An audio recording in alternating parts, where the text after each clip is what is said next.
hari ini sahabat koi kita ajak melihat ikan koi puluhan ribu Mas ya, di kolam yang Misal kecil. seperti itu. Iya, alhamdulillah ini hasil dari pemijahan kemarin Mas, Oh, kohaku kemarin. kohaku kemarin Mhm, ya, dan alhamdulillah menetas, alhamdulillah menetas, terus ini sudah dari penetasan umur 3 hari. berhasil. Alhamdulillah untuk hari ini pemijahan kali ini berhasil Mas. Mhm mhm. Walaupun kalau dilihat dari segi yang istilahnya bonor, yang telur yang rusak Mhm itu, mhm. lumayan banyak, Oke. tapi dari hasil yang menetas juga lebih banyak. Oke. Ya, Mungkin kalau sekitar 80% menetas Mas? 70-80% tujuh karena puluh delapan tidak di puluh. semua wilayah itu merutu itu mudah ditemukan.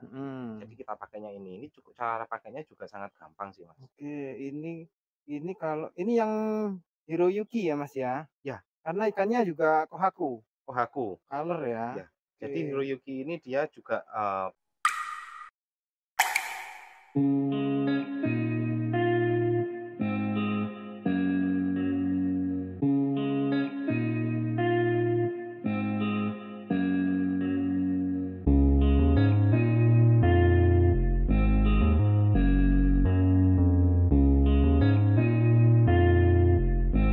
Seribu koi seribu warna, sahabat pecinta koi, apa kabar hari ini? Semoga sahabat koi selalu sehat dan ikan koinya tumbuh menyenangkan ya. Dan pada video konten episode koi kali ini sahabat koi, saya ada di depan kolam koi. Ribuan bahkan puluhan ribu ya ada koi di dalam kolam ini. Sahabat koi nggak bisa lihat, ya sama saya juga mungkin kecil sekali. Ini video lanjutan buat kita mijah kohaku kemarin ya sahabat koi. Kemarin kita mijah kohaku dan kontennya ada di beberapa hari yang lalu. Buat sahabat koi mungkin yang pengen lihat dan belum tahu, linknya ada di kolom deskripsi buat pengen tahu ikan kohaku mana yang kita pijah. Dan sepertinya sudah menetas. Nanti kita akan ngobrol setelah ini treatmentnya apa agar menghasilkan ikan koi yang bagus ya. Selain bloodline yang kita kemarin untuk jantan dan betina kita pilih, sekarang treatment berikutnya apa? Setelah ini kita akan ngobrol dengan breedernya sahabat koi. Oke, yuk. Selamat siang Mas. selamat siang Mas Budi. Apa kabar hari ini? Alhamdulillah sehat Sehat ya. sehat. Dan hari ini sahabat koi kita ajak melihat ikan koi puluhan ribu Mas ya, di kolam yang Misal kecil. seperti itu. Ya, alhamdulillah ini hasil dari pemijahan kemarin Mas, kohaku kemarin. Kohaku kemarin Mhm. ya, dan alhamdulillah menetas. Alhamdulillah menetas, terus ini sudah dari penetasan umur 3 hari. Sekitar 3 hari Mas 3 hari ya. dari penetasan. Oke, sekitar 3 hari udah kelihatan larvanya Mas ya. Sudah. Kalau Oke. baru 1 hari kemarin itu masih, kelihatannya masih sangat lembut, Mas. Jadi Mhm. kalau dilihat dari kasat mata itu harus benar-benar, diperhatikan betul bagian dalam biasanya dia nempel di dinding-dinding Mhm sama mhm. di media. Oke. Jadi kayak seukuran jarum itu masih kurang kecil lagi, masih lembut Mhm. banget. Oke, dan kalau kali ini berarti menurut jenengan ini berhasil? Alhamdulillah untuk hari ini pemijahan kali ini berhasil, Mas. Mhm mhm. Walaupun kalau dilihat dari segi yang istilahnya bonor, yang telur yang rusak Mhm itu, mhm. lumayan banyak, Oke. tapi dari hasil yang menetas juga lebih banyak. Oke. Ya, Mungkin kalau sekitar 80% menetas, Mas? 70-80% menetas. 70-80 ya? Hingga Bisa itu dilihat dari hasil burayanya, mhm, ini bisa dibilang satu kolam ini padat sebenarnya, Mas. mhm, Tapi yang bagian tengah karena kena cahaya, jadi nggak nggak terlalu kelihatan. kelihatan. Ya, nanti bisa dilihatnya kalau yang bagian tepi-tepi dinding ini Mhm, kelihatan.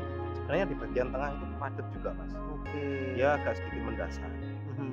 Ini, medianya juga dibuang dulu, Mas, ya? Media Sudah, tempel ya? kalau dia sudah mulai lari, sudah bisa Berenang? berenang itu, Mhm, kita ambil medianya, kita buang medianya. oke, Jadi di sini sudah tanpa media. Karena mhm. kalau juga media terlalu lama nanti takutnya juga bisa merusak air, Mas. Oke, berarti kandungan kemarin juga treatment-nya dikasih PK, Mas, ya? Iya, Dikasih PK, setelah pijah, mhm, masih telur itu kita kasih pijah. kasih PK dan alhamdulillah bisa, ini bisa menetas dan dulu juga pernah berarti, Mas? pengalaman untuk dikasih PK sterilisasi kolam itu juga seperti itu Nah, Mas ya? sebenarnya hal ini juga terjadi karena faktor pengalaman kita, Mas. Mhm. Dulu-dulu waktu mijah itu kita belum tahu kalau ternyata juga perlu adanya sterilisasi setelah pemijahan. Mhm. Biasanya bahkan pernah juga dulu kita tanpa ganti air sama sekali. Jadi ya Oke. setelah mijah kita biarkan aja seperti itu tanpa dikasih PK, terus tanpa dikasih ganti air kayak gitu. Pentasnya banyak tapi tidak bisa maksimal. Oke. Bahkan rentan untuk mati di usia 1 hari 2 hari itu sangat banyak Kematiannya ya? kematiannya karena ternyata ada faktor kurang sterilisasi di bagian kolamnya. Akhirnya dari situ, dari sharing-sharing juga dari pengalaman sendiri, ternyata treatment setelah pemijahan itu yang paling bagus tetap kita kasih sterilisasi. Karena setelah pijah itu pasti ada telur yang istilahnya nggak jadi atau bonor. Kalau itu tidak kita sterilisasi, termasuk telur-telur yang rusak itu nanti akan menjadi faktor penyebabnya virus atau penyakit kayak gitu, Mas. Oke, dan kali ini udah 3 hari ini dikasih pakan nggak Mas atau seperti apa untuk Kalau langkah yang berikutnya?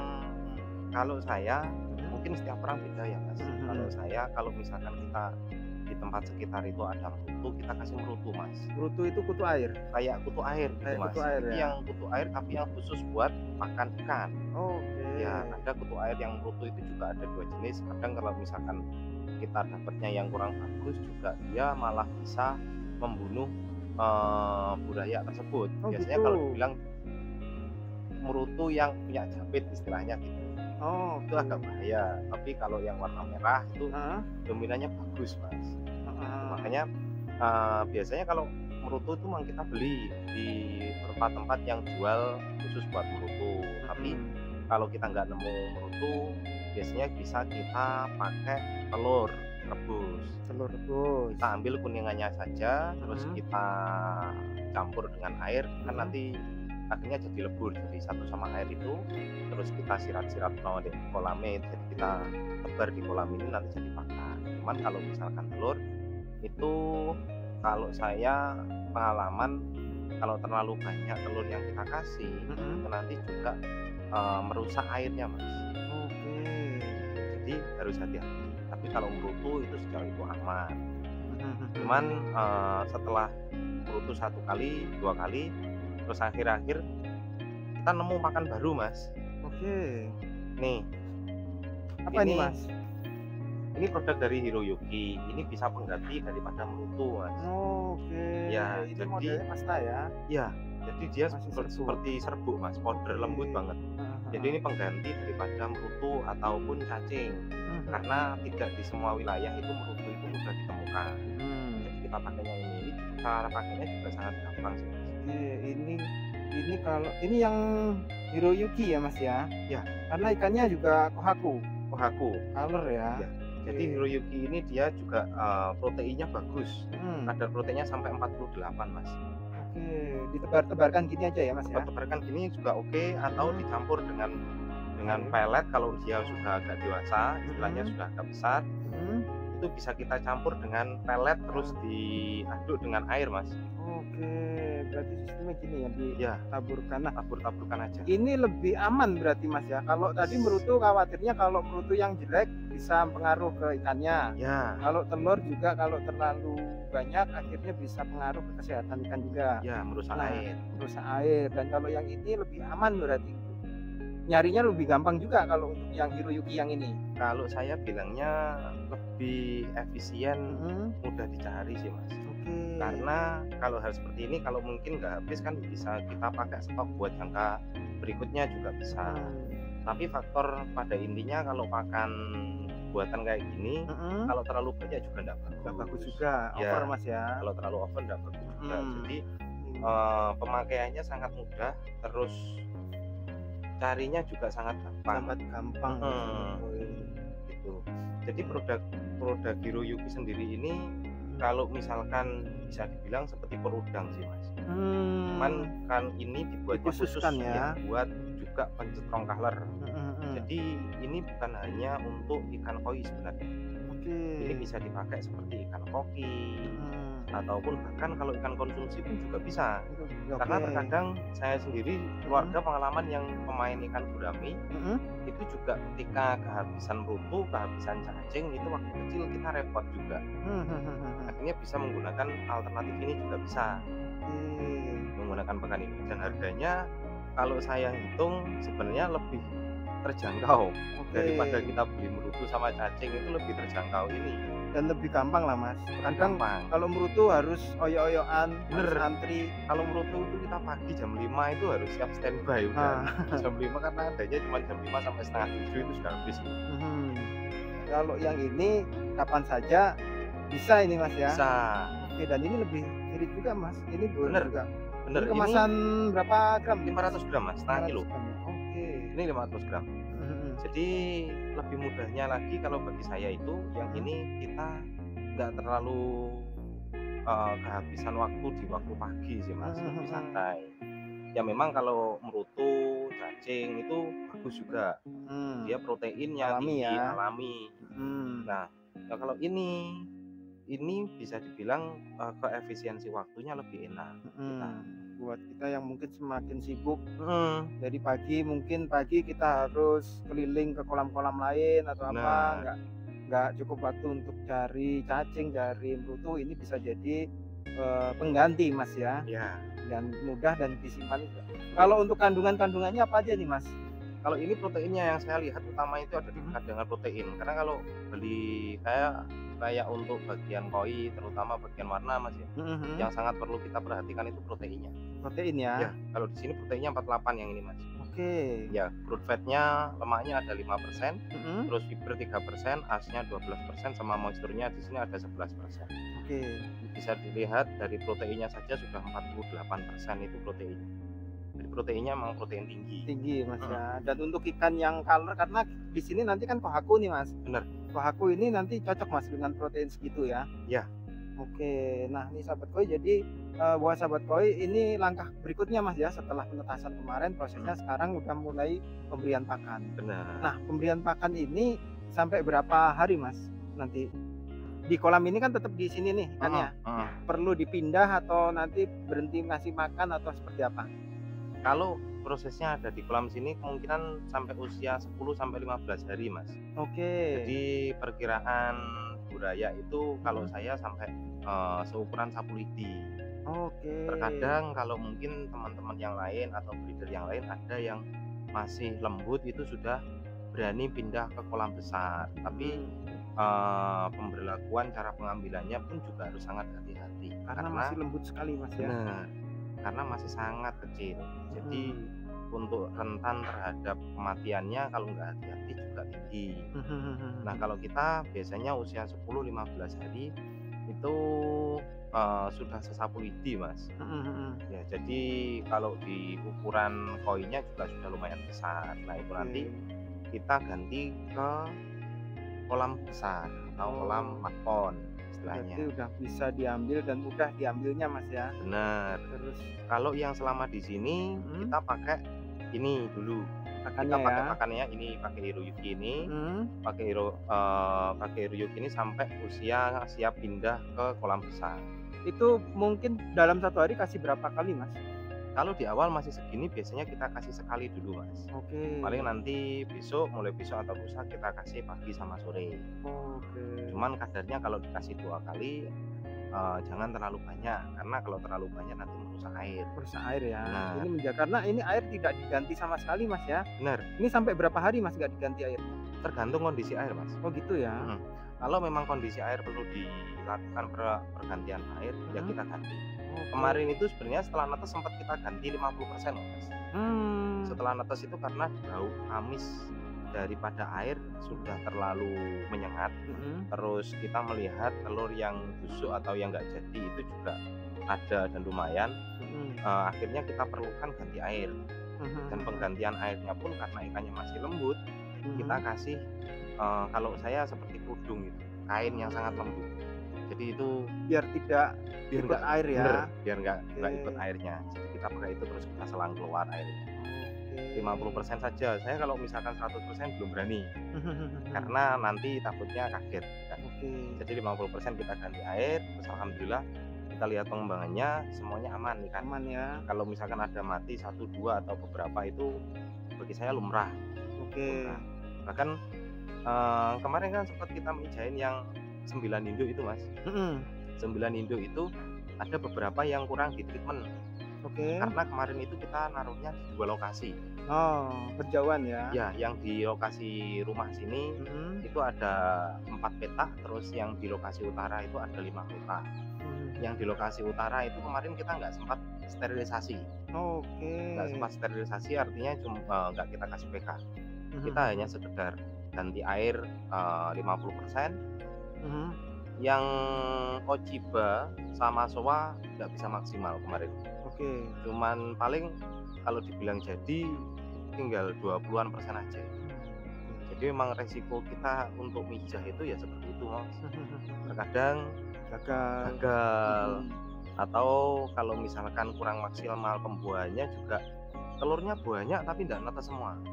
Itu bisa jadi karena faktor mungkin pejantannya yang kurang siap untuk pemijahan, ataupun induknya yang sudah terlalu siap, istilahnya gendong telurnya sudah maksimal, akhirnya baru dimasukkan, belum sampai pejantan itu membuahi, dia sudah ambrol dulu, sudah keluar dulu, akhirnya nggak ada sperma yang membuahi di telur.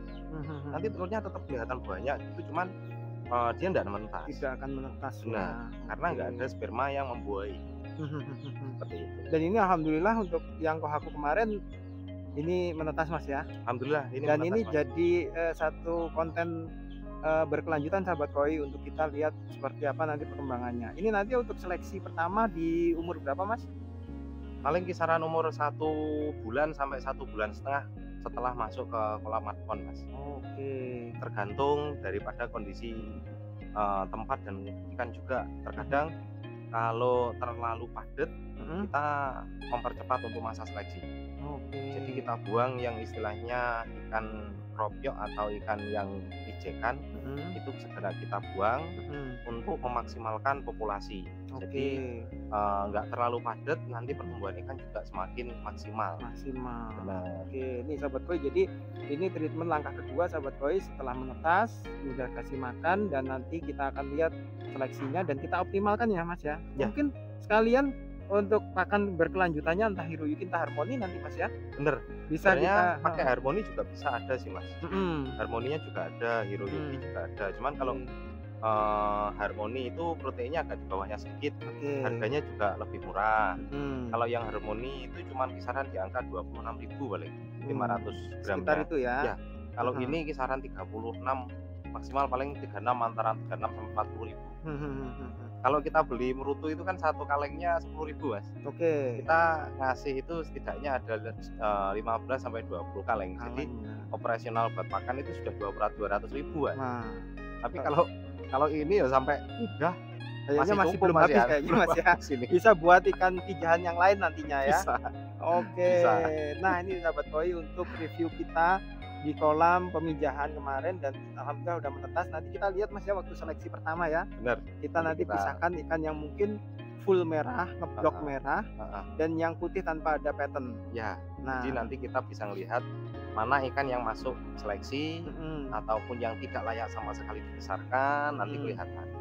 Mungkin bagi orang atau teman-teman yang di luar yang belum tahu istilahnya prosesnya koi dari awal, kan orang melihat wah koi mahal gitu ya. Karena yang mungkin teman-teman belum sadari itu bahwa sekali pijah itu kalau induk besar bisa sampai 100.000, 50.000 sampai 100.000. Buraya Mas. Burayanya ya. Itu nanti yang kita besarkan paling hanya 150 sampai 200 ekor aja. Jadi bisa dibayangkan berapa banyak ikan yang sudah kita buang. Dan itu nggak sekali buang. Mungkin dari sekian ini kita ambil 2.000 ke 3.000 ekor. Nanti kita besarkan lagi. Terus kita ambil lagi setelah 2 bulan, kita ambil lagi tinggal 1.000 ekor, tinggal 500, tinggal 150. Kadang kalau enggak nemu ya tinggal 50, kalau enggak nemu sama sekali ya kita sortir semua otomatis. Dan kalau dibilang yang show quality, high quality, terkadang ya kalau nemu ya alhamdulillah, satu, Mhm. dua, 5 ekor itu sudah luar biasa Mhm bagi mhm. kita, sudah luar biasa. Makanya kenapa koi itu bisa dibilang mahal ya karena memang prosesnya yang lama dan proses waktunya ini memakan operasional yang juga lumayan. Lumayan kos Iya, lumayan tinggi ya. terkadang kita sudah besarkan sampai size 20, istilahnya jelek semua ya kita keluarkan semua, Heeh Mas. heeh. Seperti itu, kalau dibilang rugi ya rugi sebenarnya. Rugi. Waktunya, Iya bener. terus effortnya kita, terus habis itu belum pakan, listrik, apapun Iya, Mas ya. heeh, Ya semoga nanti sahabat koi bisa memahami kalau ikan kan yang bagus dengan sesuai dengan harganya, bener. dan kalau memang untuk ikan yang masih belajar-belajar ya memang ada yang lebih Grade ringan bawahnya, harganya, bener. tapi ya seperti itu mungkin nanti bertahap lah sama Iya, sahabat koi nanti apa namanya hobi itu juga harus bertahap juga, jangan mhm, langsung belanja yang mahal-mahal ternyata nanti setelah itu kaget, oh ternyata ikan saya belum yang berkualitas tapi udah bener. mahal. Nah, Terkadang juga besar itu pun masih mutasi lagi sih, Mas. heeh, Jadi oke, memang proses pijah itu perlu kesabaran, kesabaran, bener, perlu kesabaran yang tinggi, mhm, ketelatenan yang tinggi, mhm, terus detail atentifnya bagi saya pun juga harus tinggi. mhm, Karena mijah itu pun sendiri sebenarnya sudah resiko. iya, Mijah itu resiko. Resikonya kita pejantan sama induk itu otomatis waktu pijah mereka mengeluarkan stamina yang lebih, tenaga yang mhm, lebih. Dan ketika perawatannya setelah pijah tidak bisa maksimal, itu mhm, berisiko mati. kematian, Benar, dan itu otomatis kalau menghentikan produksi Mas benar ya, istilahnya pabrik kita sudah bisa udah dibilang tutup hampir tutup itu. untuk yang jenis Oh, itu, jenis itu benar. heeh, Karena untuk menemukan lagi nanti harus harus eksperimen silangan, eksperimen, benar. mhm, Jadi kalau kemarin kita pakai 2 pejantan ya Mas ya. mhm, Kalau 2 pejantan itu ternyata hasilnya tidak maksimal.